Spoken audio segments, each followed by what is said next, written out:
Hey guys, and welcome to another Star Wars Destiny video, and today we'll be doing something a little bit different. I'm just going to be talking about my experience at recent store champs. For those of you who don't know, I won a store champ a while back with 5-die villain. It was the first store champ that was a Way of the Force legal, and I just played 5-die villain with like 2 extra cards. I played a triple threat, basically. I replaced a couple cards with triple threat. Won that. That was like 33 people. But this past weekend, I won another 2 store champs. So some of you are going to be directed here by my brother's article on Fifth Brother Snoke. If that's you, well, go ahead and watch the first half of this video. You can ignore the second half or watch it if you want to. But in any case, I'll talk about my first store champ win, which was with a deck. And it's not really called Snokey McSnokeface, but that's what I'm calling it now. And it's Fifth Brother Snoke. And some of you might immediately say, like, why not Fifth Brother Kylo? Well, I don't know. There's a lot of things that go into this, but I'm pretty convinced that Fifth Brother is better in a non-monocolored meta. Now, if every deck out there is mono hero blue or mono villain blue, then I could definitely see Kylo. But in a meta with 4 wide vehicles, things like that, I think that Fifth Brother is just better in every way. And I'll explain a little bit about that in just a second. But basically, on Saturday, I played in a store champ. Now, there were 2 store champs on Saturday in Minnesota, so one of them ended up with 30 players, one of them ended up with 12. I ended up at the one with 12. So not the biggest one, not like it says the most, but I managed to win. It was we played 4 rounds, cut to top 4, played best of ones in the top cut.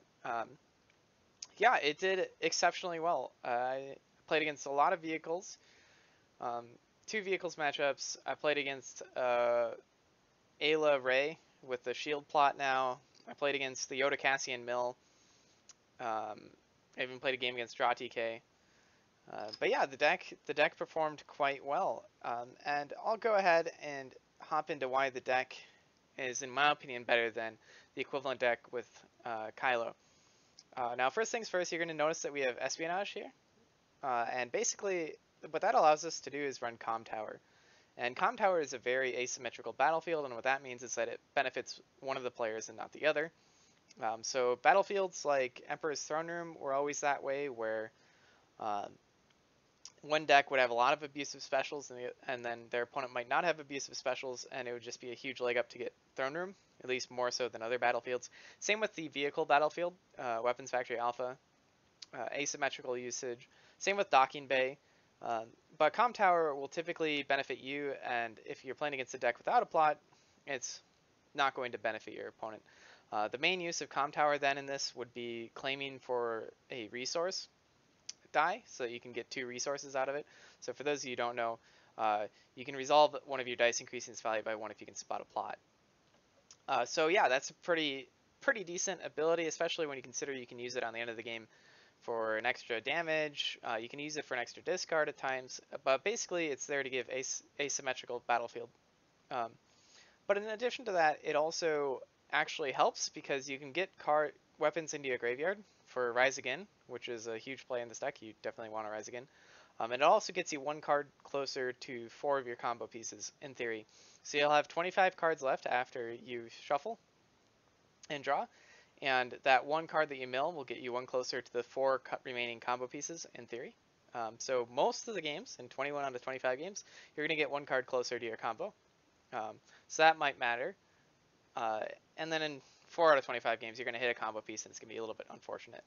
In any case, that's one reason why Fifth Brother is nice. He gives you asymmetry in your battlefield. Now, you could run the claim to resolve a die without paying its resource cost and make, the Kylo battlefield asymmetrical, but there are a little bit more decks that have pay sides than there are decks that have plots, at least in my opinion. But yeah, in any case, let's talk about why Fifth Brother is in many ways better than Kylo, regardless of the battlefield. So if you compare them, they're both 12 health. They both have 1, 2 melee sides.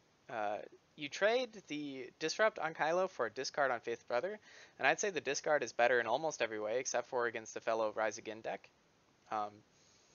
Because discard will hit mill decks extremely hard. It will hit vehicle decks extremely hard, and Snoking to discard a majority of their hand is just nuts. We all know this by now. Whereas Disrupt is not viable against every deck. So the discard is better for Snoke. The resource they both have, and then let's compare the remaining die side.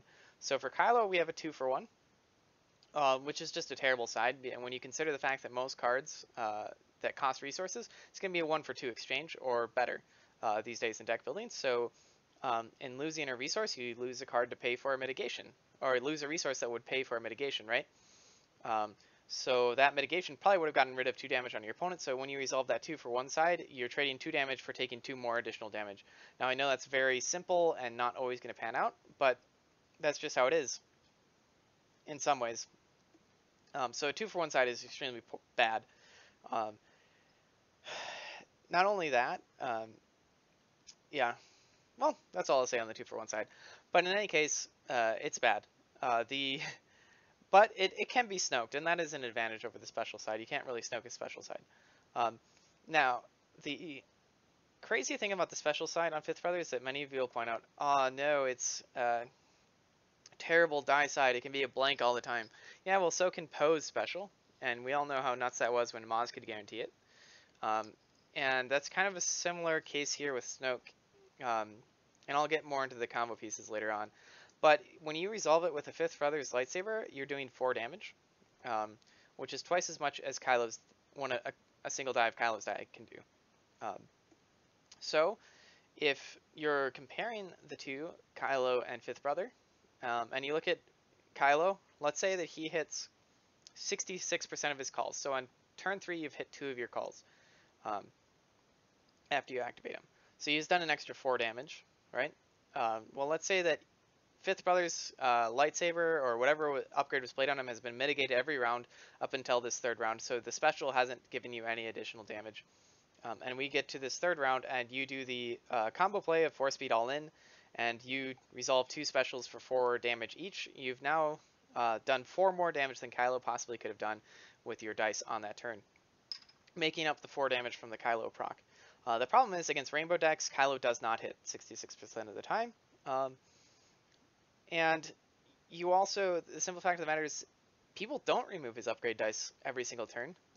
There are lots of turns where people, turn 1 they want to play upgrades, or they run cards that, or you draw an early force feed, or whatever it may be. I find that you can easily resolve at least one of his specials quite often, oddly enough. And if Kylo is missing, even 50% of the time, I think that Fifth Brother's damage output just makes up for it entirely. And you're all going to say, oh, but you can remove it. Well, by turn 2, you have 2 upgrades on Fifth Brother. So let's say it's like an heirloom and a Fifth Brother's lightsaber. If you hit with the heirloom, they might remove the heirloom, making your special a blank. But then you focus with Snoke into the Fifth Brothers, and now your special is 4 damage again. So it's very rare that a person will have actually 2 removal cards for both of your upgrades. But even if they can do that, once again, you make up the damage in the all-in play where they can't interact with your dice whatsoever. So let's go ahead and talk about the all-in play. And that's basically, you have all-in. You have Snoke's with his, if he rolls a 1 focus, you go 1 focus to the 2 focus to focusing 2 dice. And then you have the good old force feeds over here.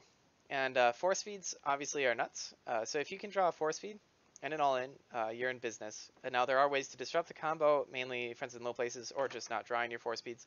But even then, what I've had is in times is you roll out Snoke, you roll that 2 focus, and this is like turn 3, so you've got 2 to 3 upgrades on Fifth Brother. You roll them out, and your opponent removes even 1 die. Well, you can still all in to do a massive amounts of damage. And basically, with just Fifth Brother and his lightsaber, you can do 12 damage on an all-in play. And I know that you're all probably doubting me at this point, but the play is extremely consistent. So you have a few things that help. One of them is like triple threat. So you roll out. So if the main thing is getting force speed.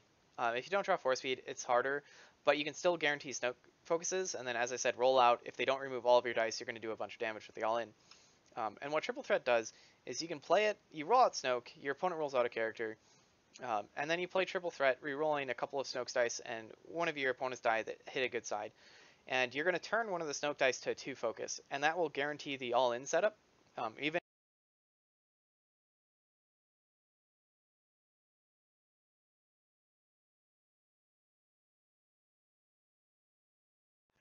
So another card that can do the same thing is Power from Pain. You roll out Snoke. Let's say you miss the Force Speed special, but you hit a focus. You can flip the Force Speed to special.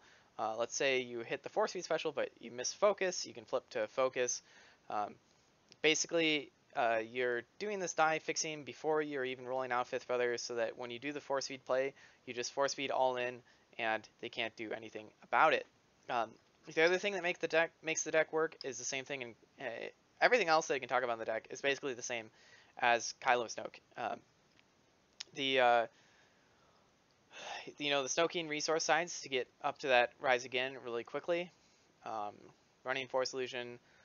You run a pretty different lightsaber suite because you want the big dice. I have two Fifth Brothers lightsabers and two lightsaber pulls because you want to get that upgrade. That upgrade is nuts. And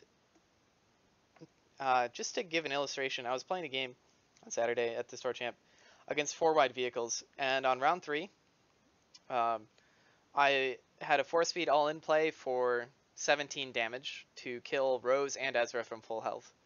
And then on the next round, round 4, I played another all in and killed an Anakin through 2 shields and a second chance and full health.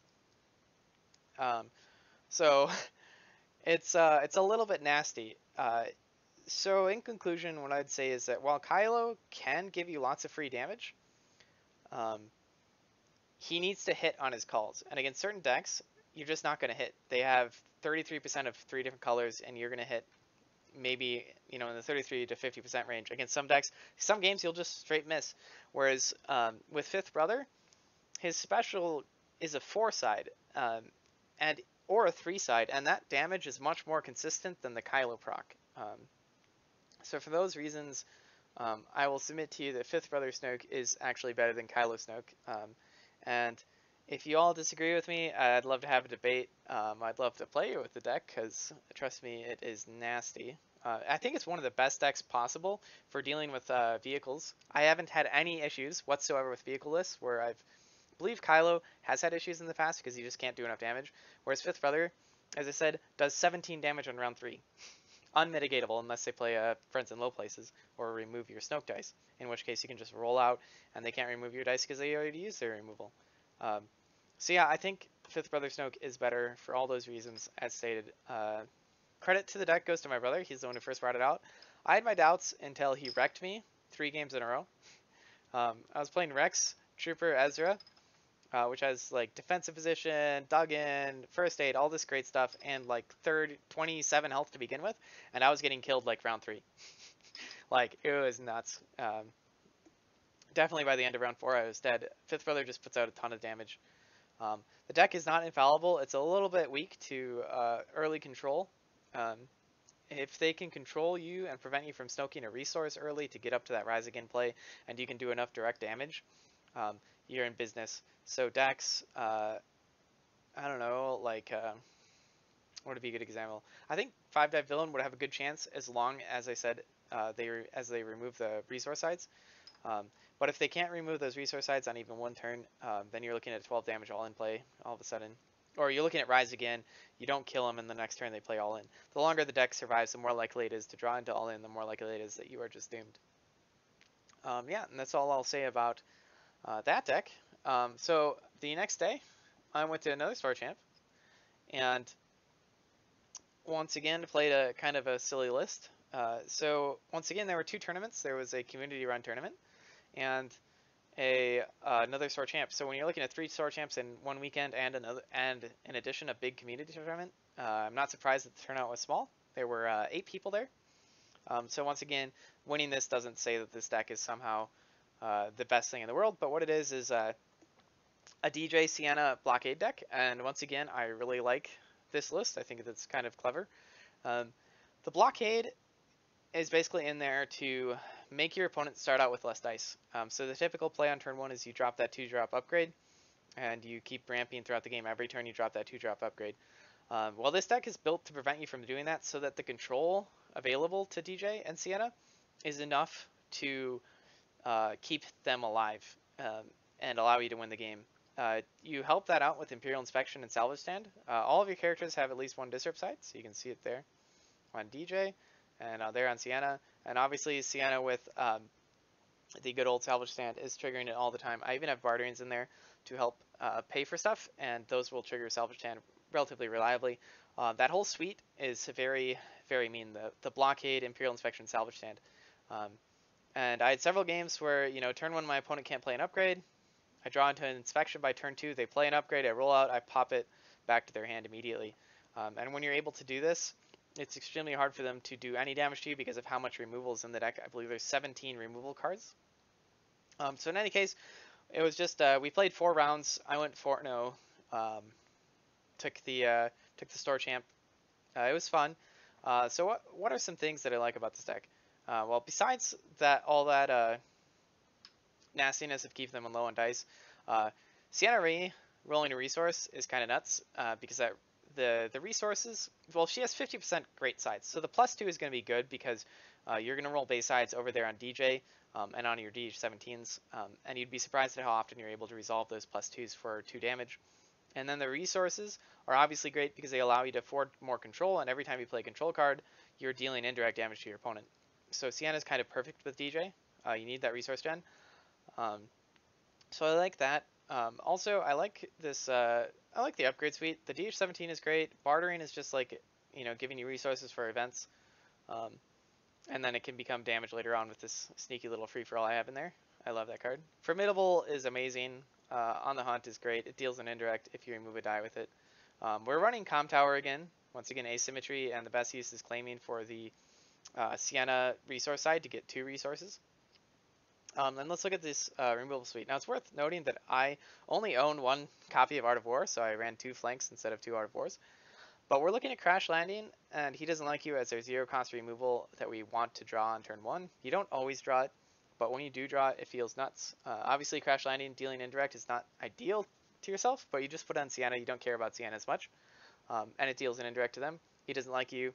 Remove 1 of your Ciena dice or your bartering die and deal an indirect to them as well. Then we're looking at our more middle range removal, and we have under attack, which can be nuts if your opponent rolls a lot of damage at the same time. You're gonna once again deal indirect yourself, but you just toss that on Ciena. And if your opponent rolls 3 1s or 1-1-2, you're dealing 3 indirect to them. So it's a pay 1 to deal 3, and you're choosing where the dice go. So or where the damage goes. So it's a great value. The best defense, pretty obvious what you're doing there. And then finally we have Shrapnel Blast in our 1 costs. And Shrapnel Blast is actually hilariously good against the 2 wides. It's not good against anything that's more than 2 wide. But they roll out their support character, roll out their main character, and you play Shrapnel Blast, and you're paying 1 to deal 2 damage and remove a die. It's not as targeted as the other effects, but when you plan on playing 2 to 3 control cards a turn, it doesn't matter because it doesn't need to hit the 1 dice that's really threatening. It just needs to hit any die, and then your next removal can hit the threatening dice. So yeah, pay 1 for 2 damage and remove a die seems pretty good. Moving on, we have our 2 cost removal of Entangle, which is going to remove 2 dice, which is just nuts. It does 2 damage in addition. And Art of War, and the way I picture Art of War is it's basically another Entangle. I've never hit less, well, I won't say never, I think once I hit 1 die.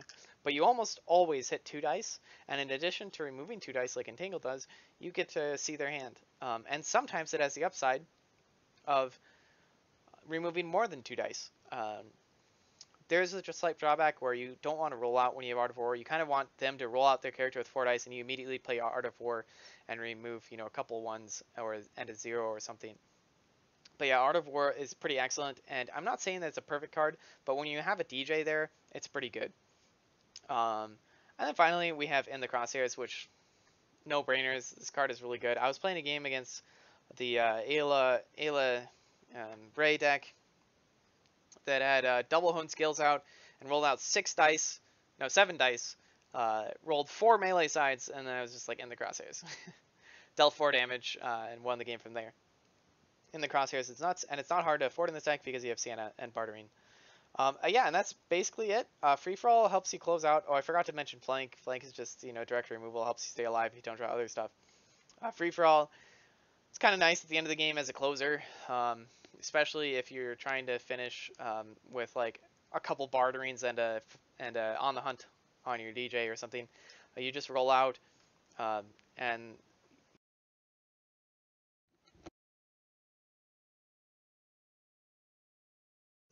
Sorry about that, guys. You just roll out and you just play free for all. When they look at your dice, they don't see lethal. They do something else, and then you play free for all, and you win. Does 4 to 5 damage. So it's a good card. Yeah, and that was my weekend. Won a couple store champs. Felt pretty good. Um, Trust me, guys. Fifth Feather Snoke is better than Kylo Snoke in almost every way, except for against mono decks. But um, even against mono decks, in some ways, Fifth Brother is still nuts. It depends on the meta, I think, and he has weaknesses, but he's definitely this deck is definitely viable. So feel free to check it out.